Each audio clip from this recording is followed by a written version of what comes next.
నమస్కారం అండి. నా పేరు డాక్టర్ సువర్చల. జీవా ఫర్టిలిటీ సెంటర్స్ లో సైంటిఫిక్ డైరెక్టర్ని. హోమోసిస్టీన్ అనే ఒక బ్లడ్ టెస్ట్ చేయించుకోమంటారు కొన్నిసార్లు. దీని గురించి మనం కనుక్కుందాం, ఎందుకు చేస్తాము, ఎలా చేస్తాము. హోమోసిస్టీన్ బ్లడ్ టెస్ట్ చేసినప్పుడు మీ రక్త ప్రవాహంలో హోమోసిస్టీన్ ఎంత ఉందని కనుక్కుంటారు. అమైనో యాసిడ్ ఇది బ్లడ్ లో తిరుగుతూ ఉంటుంది అండ్ దీని లెవెల్స్ ఎక్కువ ఉన్నాయి అనుకోండి, అలాంటప్పుడు ఇన్ఫర్టిలిటీ ప్రెగ్నెన్సీకి కాంప్లికేషన్స్ కారణాలు కావచ్చు ఇవి అని అనుకుంటాం. యూజువల్లీ ఏంటంటే విటమిన్ బి కాంప్లెక్స్ అంటే ఫోలేట్, B6, B12 డెఫిషియన్సీస్ ఉన్నాయి అనుకోండి, అలాంటప్పుడు ఈ హోమోసిస్టీన్ వల్ల అవ్వచ్చు అనేది చూస్తారు. హోమోసిస్టీన్ అనే టెస్ట్ చేసినప్పుడు హోమోసిస్టీన్ లెవెల్స్ ఎంత ఉంది మీ బ్లడ్ లో అనేది కనుక్కుంటారు. సో ఇది ఏంటి అంటే మీథియోనిన్ అనేది మెటబాలిజం అవుతున్నప్పుడు ఈ అమైనో యాసిడ్ హోమోసిస్టీన్ అనేది ప్రొడ్యూస్ అవుతుంది. నార్మల్ గా ఏమవుతుందంటే హోమోసిస్టీన్ లెవెల్స్ లో ఉండాలి, ఎందుకంటే బాడీ ఏం చేస్తుంది, బి విటమిన్స్ ని బ్రేక్ డౌన్ చేస్తుంది. విటమిన్ B6, B12, ఫోలేట్ ని స్మాల్ పార్ట్స్ లో బ్రేక్ డౌన్ చేస్తుంది. హై లెవెల్స్ ఉన్నప్పుడు ఏంటంటే ఈ ప్రాసెస్ జరగట్లేదు,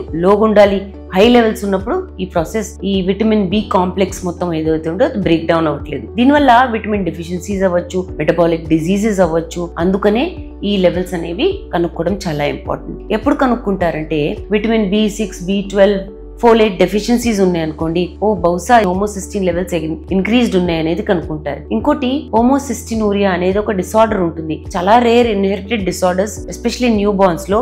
దీనివల్ల కార్డియోవాస్కులర్ డిజీజ్ రిస్క్ చాలా ఎక్కువ ఉంటుంది. సో ఈ బహుశా హోమోసిస్టీన్ వల్ల ఉండొచ్చు అనేది కనుక్కోవచ్చు. కాకపోతే ఇన్ఫర్టిలిటీకి ఈ అమైనో యాసిడ్ కి కనెక్షన్ ఏంటంటే హై లెవెల్స్ ఉన్నాయనుకోండి, హోమోసిస్టీన్ లెవెల్స్ ఇంక్రీజ్డ్ ఉంటే ఇన్ఫర్టిలిటీకి కూడా రిస్క్ ఎక్కువ ఉంటుంది, సంతానలేమి సమస్య కూడా కావచ్చు, ప్రెగ్నెన్సీ కాంప్లికేషన్స్ కూడా ఎక్కువ అవ్వచ్చు. ప్రీ ఎక్లాంప్సియా అంటే కడుపుతో ఉన్నప్పుడు బీపీ అవ్వడము, ప్రీ టర్మ్ గానే డెలివరీ అయిపోవడము, మిస్క్యారేజ్ అవ్వడము, లో బర్త్ వెయిట్ అంటే బేబీ వెయిట్ చాలా తక్కువ ఉండడం అనేది అవ్వచ్చు. దీనివల్ల రిప్రొడక్టివ్ అవుట్కమ్స్ అంటే ప్రెగ్నెన్సీ కాంప్లికేషన్స్ కాకుండా IVF చేయించుకుంటే కూడా రిజల్ట్స్ అనేవి బాగుండవు. ఎక్కువ ఉన్నప్పుడు హోమోసిస్టీన్ లెవెల్స్ ఎక్కువ ఉన్నప్పుడు ఫర్టిలైజేషన్ రేట్ తక్కువ ఉంటుందని చెప్తారు. సో యూజువల్లీ ఏంటంటే ఇలాంటి వాళ్ళకి ఫోలిక్ యాసిడ్ సప్లిమెంటేషన్ పెడతారు. ఇలా చేసినప్పుడు ఎంబ్రియో ట్రాన్స్ఫర్ చేస్తే, ఎస్పెషల్లీ ఫ్రోజన్ ఎంబ్రియో ట్రాన్స్ఫర్ చేస్తే ఈ ఫోలిక్ యాసిడ్ లెవెల్స్ ఇంప్రూవ్ అయిన తర్వాత, హోమోసిస్టీన్ లెవెల్స్ తగ్గిన తర్వాత రిజల్ట్స్ అనేవి బాగుంటాయి. ఈ లో హోమోసిస్టీన్ లెవెల్స్ ఉన్నప్పుడు బెటర్ ప్రెగ్నెన్సీ రేట్ ఉంటుంది, ఎంబ్రియో క్వాలిటీ బాగుంటుంది, సక్సెస్ రేట్ కూడా బాగుంటుంది.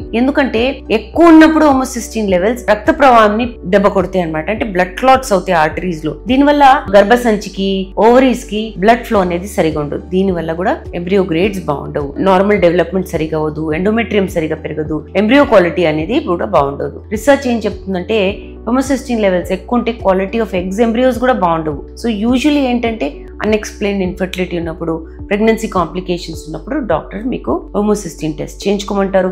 ఎక్కువ ఉంటే మీకు ఫోలిక్ యాసిడ్ సప్లిమెంటేషన్ పెడతారు. ఇది పడిన తర్వాత మీకు ట్రీట్మెంట్ చేయడం జరుగుతుంది. సో మీ ఫుడ్ లో విటమిన్ బి అనేది చాలా బాగుంది అనుకోండి, అలాంటప్పుడు ఈ హోమోసిస్టీన్ లెవెల్స్ కూడా ఆటోమేటిక్ గా పడవచ్చు. లైఫ్ స్టైల్ చేంజెస్ కూడా చేయండి, దీనివల్ల కూడా సక్సెస్ రేట్ బాగుండొచ్చు. దీని గురించి ఇంకా వివరాల కోసం తప్పకుండా జీవా ఫర్టిలిటీ సెంటర్స్ విజిట్ చేయండి. Thank you.